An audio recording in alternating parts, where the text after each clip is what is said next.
Gott kvöld og velkomin í Kompás. Olíuhreinsistöð myndu fylgja stórfelldir olíuflutningar íslenskt haf.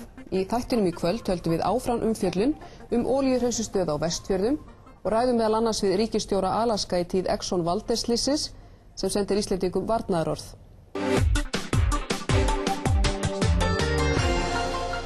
Ekkert hafsvæði í heiminum hættulegra til siglinga en hafið í grennd við Ísland. Kompás ræddi við fyrrverandi ríkisstjóra í Alaska sem var í embætti þegar Exxon Valdez-slysið varð.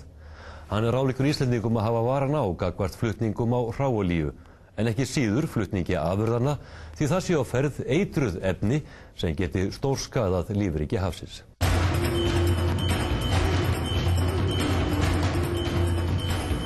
Eitt alræmdasta umhverfisslysið í olíuflutningum Exxon Valdez-strandið í Alaska 24. mars 1989. 40.000 tonn af hráolíu láku úr skipinu.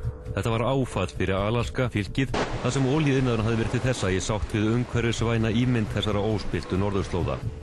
Steve Cooper var ríkisstjóri í Alaska á þessum tíma.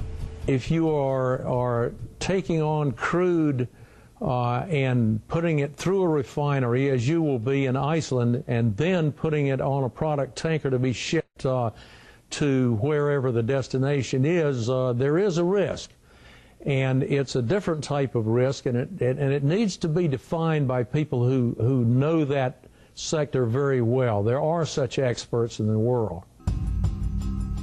Í umræðum fyrirhugað á olíuhreinsistöð á Vestfjörðum hafa menn bent sjónum að þeirri hættu sem kann að skapast af stórfelldum sjóflutningum með hráolíu. Þar myndu 100 skip eða fleiri flytja olíuna norðurleiðina. Minni og færri skip myndu flytja afurðir stöðvarinnar á markað. Því hefur haldið fram að hér stefni hvort í stórfellda skipaflutninga fram hjá landinu. Því sé til bóta að hafa hér öfluga dráttabáta með nýrri olíuhreinsistöð og mengunarvarna búnað. En það eins og ekki rétt að spár bendi til stórfelldrar aukningar á umferð stóra skipa við landið. Við erum með svona 30-40 skip sem sigla á ári fram hjá Íslandi og það ekki séð fram á verulega aukningu eins og og fyrir því eru margar ástæður. Eitthvað það í dag að það séu stór olíuskip af stærðina 80-100.000 tonna að sigla þessa leið hér fram hjá Íslandi? Það nú ekki mörg skip, það einhvern gasflutningaskip sem við vorum við núna upp á síkastið, en það að jafnaðir eru farmar í þessu skipin sem að sigla hér framhjá miðað þær upplýsingar sem við höfum úr sjálfvirka tilkynningarkerfinu okkar að jafna kannski 45.000 tonna skip. Þannig að þetta eru minni skip heldur en þarna ræður? Þetta eru minni skip, já. Siglingastofnun unnið að því að safna í eitt spákerfi upplýsingum sjólag allt frá Barentshafi og suður fyrir suðurodda Grænlands. Á þessu hafsvæði eru hæstu öldur sem koma á jörðinni og að mörgu leyti þetta eitt hættulegasta hafsvæði varðandi siglingarskipa. Tíðni tjóna á þessum stóru nýju gasflutningaskipum alltaf mikið herri hér á leiðinni frá Múrmansk söður til Boston heldur en almennt á siglingaleiðum í heiminum.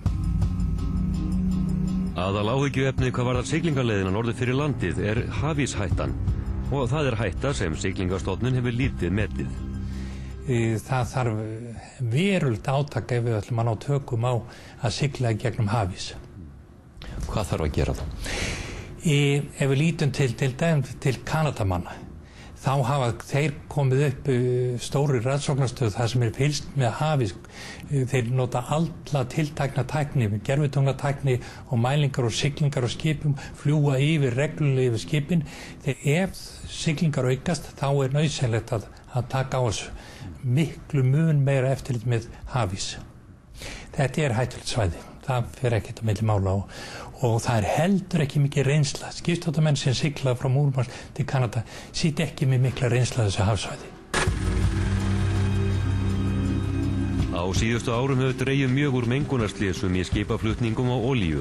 Alvarleg mengunarslys á síðustu áratugum hafa leitt til hertara reglna og alþjóðasamninga sem hafa aukið öryggi þessum flutningum. Exxon Valdez-strandið í Alaska var langt í frá það stærsta sem orðið hefur, mælt í tonnum af olíu sem láku í hafið.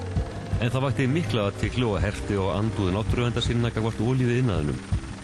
Í þessu tilviki, eins og í 80% tilvika þegar olíumengunarslys verða, má rekja þau til mannlegra mistaka. In the case of the Exxon Valdez, we had an experienced captain who entrusted the helm of the ship to an inexperienced mate who drove the ship onto a reef that had been charted since Captain Cook's day. You can't imagine a risk like that, but there it was. Það lágu 40.000 tonn af hráolíu úr olíuskipinu. Áfallið var ekki síst vegna ímyndar Alaska. Well, of course, it happened in an area that's identified as a pristine wilderness and a place that was very productive in terms of not only of fisheries, but also of the entire marine cycle. The spill confirmed what people's biases had been to begin with, but certainly it hardened the attitude in most of the United States against the oil industry. It was a shock, I think, to people in Alaska most of all, because I think perhaps we had gotten in a place where we thought the risk of major environmental damage was minimal, and that didn't turn out to be the case. With a spill that large, you can never really tell definitively how much damage is done. Cooper hefur starfað í orkugeiranum í áratugi og jákvæður í hans garð þrátt fyrir Exxon Valdez-slysið. Hann upplifði sjálfur ábatan og ávinninginn af olíuhreinsunarstöð á lítið samfélag í grennd við Fairbanks í Alaska. I think most people in my area thought of the refinery as a very good thing, and continue to do so.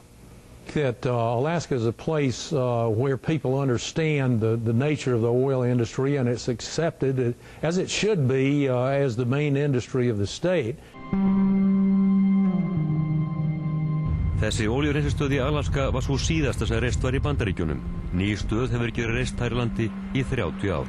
U.S. basically is an extremely difficult place to put any kind of industrial infrastructure, and that is a fact which means that people who are shipping oil are looking for other types of solutions, and that's probably why Iceland was approached for placement of a refinery.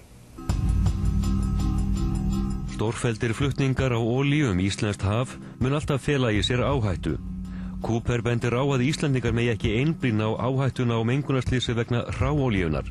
Flutningur á eitruðum afurðum stöðvarinnar feli einnig í sér hættu fyrir lífríkið. With product, it's what's called the lighter ends, and I'm speaking here of jet fuel or gasoline, and it will evaporate from the water much quicker, but on the other hand, it's very toxic to anything that's in the first 2 or 3 meters of the water column.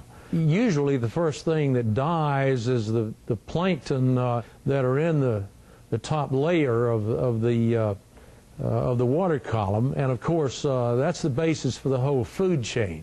So I would say the biggest risk is a severe shock to the system when the product is spilled, but that it will go away a whole lot faster than would be the case with a crude spill.